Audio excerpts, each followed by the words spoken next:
when you look at the three pillars of civilizational collapse, like the fall of Rome, demoralization, mass inflation, mass immigration. We're seeing the mass immigration. We're seeing the mass inflation. This is good stuff for the ones who are watching. Yeah, thank you. Keep going. The demoralization is an ideological subversion campaign. It's a war fought in our minds. World War III started a long time ago. It's being fought in your head. It's being fought in the mind of your child. You know the Bretton Woods agreement, like you know your history. So in World War II, we wanted to be the world reserve currency, and the government said everyone needs to turn their gold. So the American people, back in those days, you could trade a $20 gold bill for a $20 gold piece, right? And they had everyone turn in the gold, and they gave them cash for it. So that wouldn't happen today because not enough people own gold to turn in, right? So back then, people actually owned gold. It was a normal thing, and it's so normal that the government's having an executive order saying, you got to turn it in. And why did they do it? Well, because they wanted to say, we have the most gold in our possession in the whole world, therefore, we are going to determine the price of gold. And they doubled the value of the gold and cut, and if you took the cash, well, guess what? The value of your cash was just cut in half.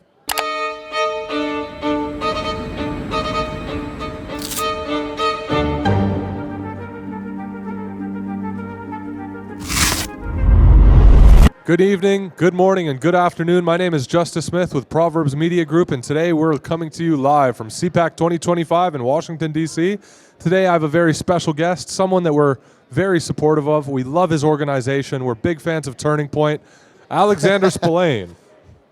Yeah, well, you mentioned Turning Point USA. I'm an advisory board member. My company's been sponsoring and supporting them for the past 3 years, and I'm just glad all the hard work paid off because now look where we are. This CPAC's probably very different than CPAC last year. Did you go? This is my first time coming to CPAC. Okay, mine too.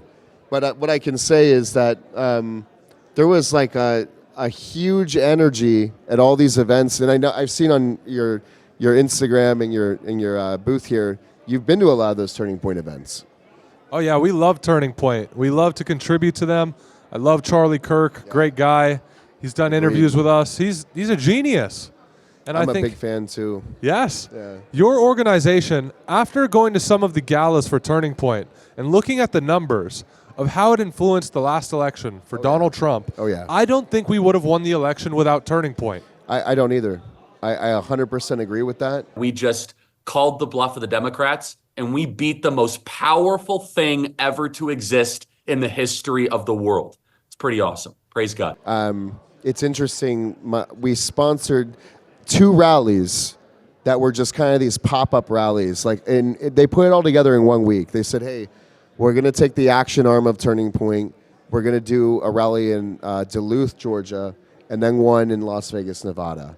And they said, can you help with the event? And I said, well, it's a big ask because you're asking me to just pick up and go to this event and on a whim.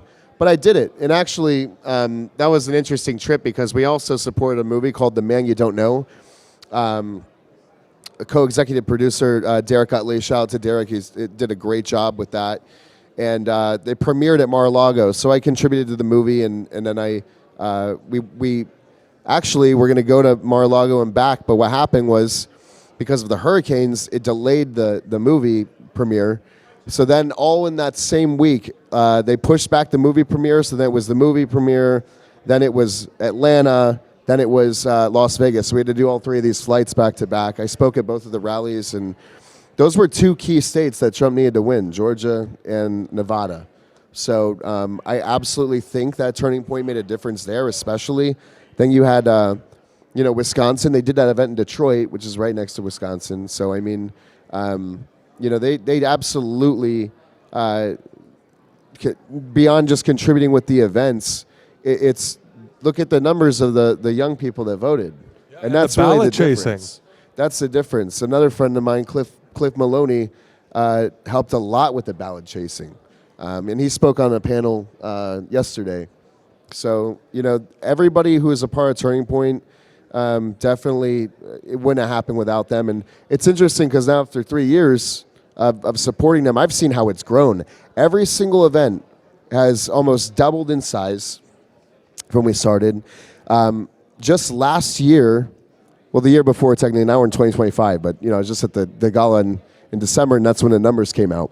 So now it's 800,000 students that are members of Turning Point USA, and the previous year was only 600,000. So if they're adding 200,000 students a year, I mean, think about it. And there's so many other supporters that follow Charlie Kirk and that are not necessarily in Turning Point, but he influenced them. And I think that he did it in the only way that was possible, which is by showing the world how a lot of these people don't actually have a leg to stand on. When you challenge them and you get in a real debate with someone like Charlie Kirk, how can you stand on those values? How can you defend it? How can you support it? And a lot of them, you'll see, they just give up arguing with them. You're like, oh, you're right. Kamala Harris, who is she? Like, why should? Like, did she earn any votes? Like, how did she get here? I mean, she was the vice president. He dropped out, and she was on the ticket. That's my best guess of why she is. You know what I'm talking about. So. Oh, yeah. Watching those Charlie Kirk debates is really something, and I admire what you guys do as an organization, and thank you individually, for contributing to the future of this country. Oh, yeah. I mean, and that's what's interesting is when you look here, I think there's a few key sponsors here. There's like Moms for America, there's Lindell TV, and there's a few others, right? But what you'll notice is like Moms for America, I'm on the board of Moms for America. I big support them too. They're a nonprofit. So it's hard to find a for-profit company that wants to put up the money to support this stuff. I don't see a lot of them, even at the America Fest and CPAC. There's very few companies that find a niche in this space where they can contribute, and a lot of them might not be like $100 million company, right? Like so, I just saw the opportunity. I wanted to turn our profits into purpose, and I really wanted to find a way to get involved. And that was Turning Point. That was the way that we did that. So. And it opened up a lot of other doors for us and helped me develop great relationships like the one we now have with Mike Lindell.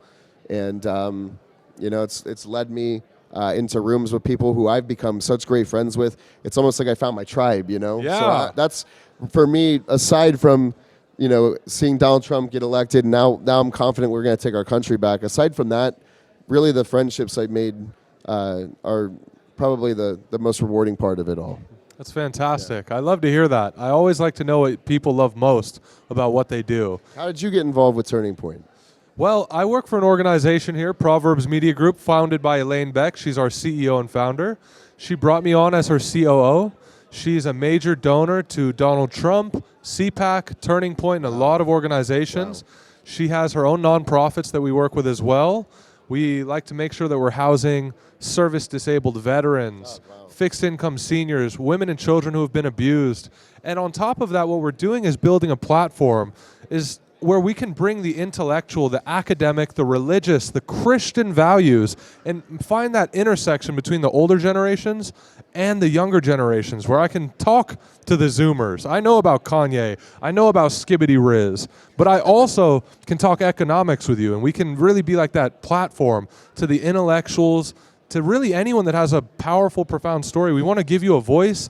We don't want to shy away and tuck our tails. We want to fight the same fight that Turning Point is fighting, but with a small little difference. We're just trying to play our role and all work together to make this country a better place. Well, you mentioned economics. What do you feel about the economy now that Donald Trump's in office? And I'm sure you've heard these stories. They're going to audit, Fort Knox, and they're looking at all the U.S. aid that was sent out and all this fraud that's occurred. So what do you think is going to happen in the short term in the economy? I think in the short term, we're going to look at a massive gain in our GDP. I think what we're going to see is a huge upspike in the average wealth of the American citizen. I think part of this initiative is going to be led by the sole fact that some of that money that's been recovered by Doge after auditing our government is actually going to go to the American public. Yeah. I actually want to clarify that they're only talking about doing it. They haven't confirmed it, but I think they're going to follow through with their promises, because every single thing the Trump administration has said they were going to do, they've gotten done so far. These guys are prolific. Yeah, I mean, it's probably the coolest administration of all time, right? Yes. I mean, I at least in my lifetime. Yes. Because if I look at all the other people that I've had, as a kid that were president, right? Yes. None of them really stack up in the same way that Trump does to me. I always believed Trump to be an American hero before he was an American Yes. hero, because he's the epitome of the American dream to me. So, my mom was somebody who was always a fan of him, and, that's how I even knew who Donald Trump was. My mother was such a big fan. So now coming to these events, I try to bring my mom to every event I go to because then I get to introduce her to all these people that she's seen on TV and stuff, Yes. and it's awesome. Well, I'm sure she's extremely proud. You're doing really great things for our country, and it's not to be underestimated the difference you're making. Genuinely, I mean, our country was on the verge Oh, yeah. of going into full Marxism, being ideologically subverted by these liberal, neo-Marxist, insane people. Yeah. We're 6 weeks in. I can't do 4 more years of this, guys. I'm a small fish in a big pond when it comes to the people that really made a difference. But maybe to the average person who's not even donated any money, right? Maybe I'm a big deal because they don't know anyone like that. But I know some real people that have put up some real money to make all this happen. And, I'm just kind of curious, you might not like this question, but where are you from? Tucson, Arizona. What's your heritage? I'm Korean and Irish. So I'm Irish. Oh, you're my last Irish. name is Irish, Spellane. Oh, we love Conor McGregor. That's pretty good accent there. So my question is this, because I don't know. Sure. And now I get to ask somebody, Yeah. do Koreans lean more liberal or more conservative? I think Koreans traditionally are a lot more conservative. What you're seeing right now that's happening in Korea is an insurgence of Chinese influence that's trying to push them towards liberalism. Right. Because there's a huge faction of Korean lawmakers that have been bought out by the Chinese and have become North Korean sympathizers. And that's why President Yoon of South Korea is actually being threatened to be impeached, put in prison for the rest of his life, Right. and possibly sentenced to death. Because this man put martial law for 2 hours in South Korea to try to expose the election fraud that was happening. Mr. Yoon's supporters are drawing parallels between his claims of election fraud with Donald Trump's own allegations back in 2020. So I think as a whole, our values were very conservative. Yeah. We even have our own language where in... Yes, you do. Yeah. Well, in Korean, there's different versions of the language. There's a more formal language that when you speak to your elders, it's an entirely different version of Korean. And it's such a traditional society that's built around respecting seniors, respecting tradition. Yeah, strong family values. Absolutely. Yeah, that is it's an integral part of, an integral difference, I would say, between conservatives and liberals, right? Because what these liberals are actually doing is they're breaking down the family unit. And one way they're doing it is through the feminist agenda. Another way they're doing it is by, might sound controversial to say, but they're kind of feminizing men too. And then they're glorifying the men who are more feminine, like homosexuals and transsexuals, right? Not saying all homosexuals are feminine, but I'm just saying that I read a statistic, and it's 80% of the people in prisons don't have their father in their life. The relationship in their family is they have a single mother. So the statistic shows that lack of the father figure makes them more likely to choose a left-hand path and to get in prison per se. But it's shown that if a child is raised by a single father as opposed to a single mother, they are actually more likely to not be in prison and to be more successful. And that's just a real statistic. So people ask, well, why is that? Why do you think that is? Well, it's been shown through evolution, and my background's in evolutionary psychology as a real passion of mine. And I like to get to the bottom of what the scientific motivations are that have shaped our biology, the reasons why we have certain gene expression, the way that we act the way we do. And it is shown through countless statistical research analysis papers. It shows that when you take and break up the nuclear family, it leads to higher criminality in male youth. Specifically, removing the father figure has a higher correlative effect than the mother figure. Exactly. When you take the father out, higher criminality in the males and higher sexuality in the females. And when you look at the 3 pillars of civilizational collapse, like the fall of Rome, demoralization, mass inflation, mass immigration. We're seeing the mass immigration. We're seeing the mass inflation. This is good stuff for the ones who are watching. Yeah, thank you. Keep going. The demoralization is an ideological subversion campaign. It's a war fought in our minds. World War III started a long time ago. It's being fought in your head. It's being fought in the mind of your child. and we have to do something to educate ourselves. I think our only hope of being a representative democracy is to give the American public enough information to choose for themselves the most informed decision. That's brilliant, man. You know, I couldn't agree more. And I would say, like, for me right now, one of the main reasons why I support this is because I do have 2 young children, right? And that's a big motivator for why I saw a difference that Turning Point was making in the youth. And a lot of what they have plans to do, I mean, you know, they set up chapters in high schools and colleges, but they actually have a program called Turning Point Academy. And they're trying to roll this out so that they can educate people from a young age more about conservative values and the importance of having the nuclear family and stuff like that. But aside from that, you know, just circling back, you know, to your heritage, right? Because I don't see a bunch of Asian people at these events like ever, right? And Turning Point, for example, has done a really great job with like Brexit, like getting more black people involved in the conservative movement. And I think that sometimes, like, because these people get marginalized, it makes them less likely to speak up for, like, you know, for even after they've determined, okay, I'm conservative, but if the majority of their peers are liberal, they're now afraid to speak up, right? So what do you think it would take to just get more Asian people involved in the movement? Absolutely. I think it's, well, I got an idea. Charlie, if you want an ambassador to run Asians for America, I'm your guy. That's a good, I like that. Asians for America. That's fire. Yeah. They call me the Great Asian Hope on TikTok. We could do something here, Charlie. But, you know, I think that so many people have fallen into this race identity category where they have to identify as this thing and it determines who they are.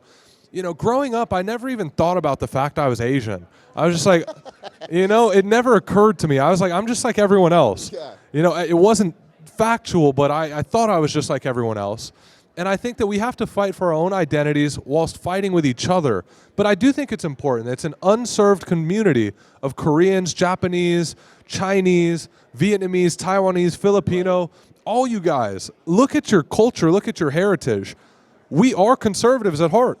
Let's come together and fight for our country. We like to say kind of like behind the scenes, but I just have to say it's really interesting how you flip the dynamic of the interview. He's been asking me questions. I like this guy.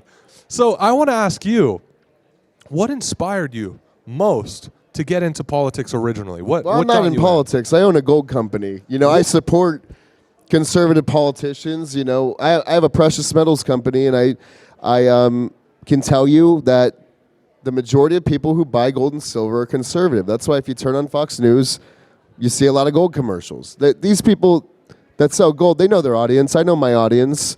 And the difference is that, you know, I could spend the money on commercials for Fox News, or I could actually get my team here, boots on the ground, and connect with people. Do you sell bullion? I do. We need to talk off camera in a little bit. Okay. We can still talk on camera, too. Yeah, we can make some binding agreements on camera right now. Yeah. Let's make this a one-call close here. Yeah. I'm just kidding. You know, the thing about gold, and I'll tell anyone this, is, look, it's not a coincidence most people don't own it. But most people that are above the age of 35 have some money in the stock market, right?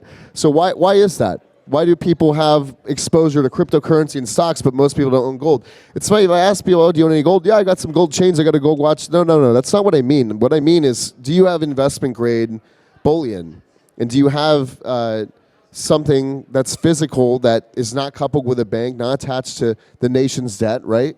And that's what you need to have. And the truth is that I help a lot of people who have a lot of money to lose, who went through 2008, that might have the majority of their money in like a 401k or an IRA, right? And so that's not a coincidence. It's by design. And that's all they know. So over the past 20 or 30 years, they've had their money in these accounts, and they've, you know, after you've been with something for so long, you just trust it, whether the trust is actually founded or not, right? Yes. Because it's just what they're used to. So some people have a hard time with this shift of like, oh, I'm going to take a portion of my investment portfolio and I'm going to make these changes. They say, well, you know, if I'm 60 years old, like, I just want to set it and forget it. I don't want to worry about it. I don't want to make changes. But that's like any real investor will tell you that's the worst thing you can do. You can't just not pay attention to what's going on.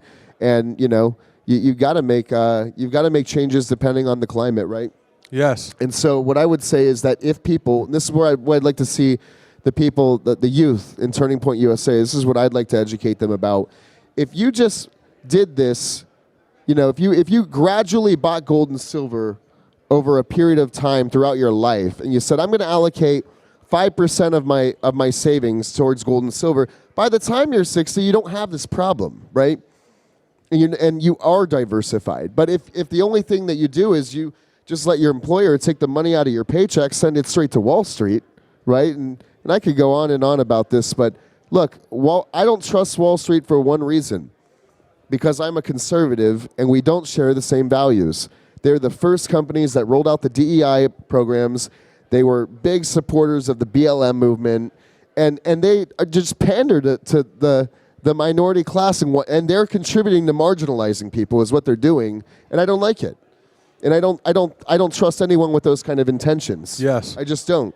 And so I also don't want my money being weaponized against me. Of course. And so think of this. You know who Fidelity Investments is? Have you heard of them? Of course. Okay. So this is a real statistic. And I don't want the deep state coming after me even more for saying this on camera, but I'm going to say it. They manage $3.3 trillion in assets. Now this company's been around since I think 1984. So in just about 40 years, they've literally become one of the biggest asset managers in the country. BlackRock manages what, like $9 trillion? So they're not that far off. They're 30% of that size, and it's all happened over the past 40 years. How? I'll tell you how. Because they just started signing people up with 401ks. And so for 40 years, a portion of everyone's paycheck has gone straight to Wall Street that they manage. And they got in with like all the biggest companies, right? So think of this. Now, 40 years later, of the 3.3 trillion, only 1.7% of it is non-retirement, meaning it's not a 401k and it's not an IRA. Also, only 1.7% of it are accounts that are above $1 million. So that means that 98.3% of all the money they manage is retirement funds. Now, who makes up the majority of the retirement funds? Well, it's the baby boomers. Now, who do the baby boomers support? They support Trump.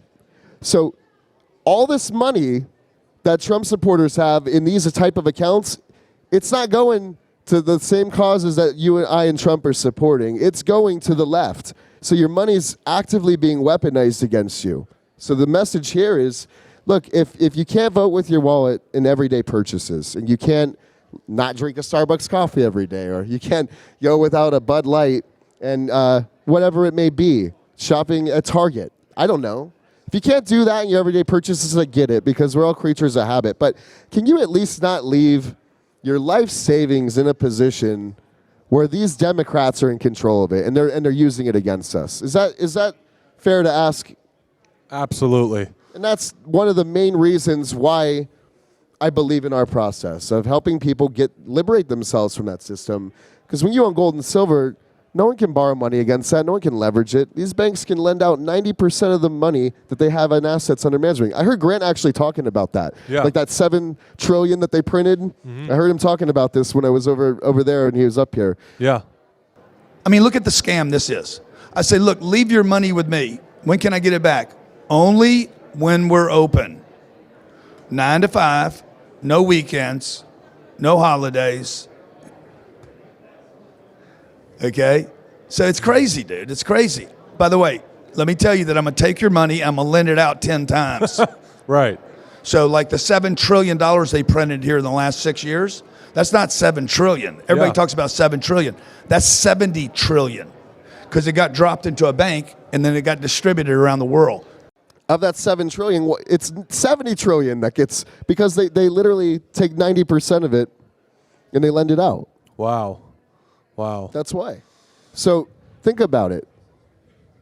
It's almost like we can't control what they're doing, right? Because at the end of the day, these are companies that are going to do what they want with the money, but we have a right to take control of our finances. That's right. And owning gold and silver is simply the best way to do that. Yes, absolutely. What do you think is a good projection, and this might be a dangerous question, but what do you think the price per ounce of gold could be in the next 10 years? You know, I heard this. I said this earlier, and I'll just say it again because I like this question, and this is a theory. Simple answer, I think it could, in 10 years, let's say 5 years. I think it's going to easily be over 5,000 an ounce over the next 5 years. It could even be higher than that because it's already at almost 3,000. But here's something I learned from a close friend of mine who is pretty close with the Trump family and is at a private dinner, and they were talking about this. But then he told me, he's like, this isn't public, so like don't talk about it. But then I heard Glenn Beck say it on his show. So I'm like, okay, I'll talk about this.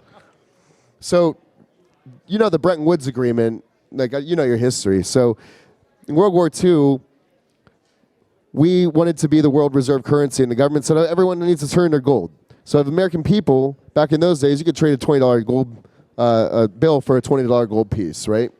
And they had everyone turn in the gold, and they gave them cash for it.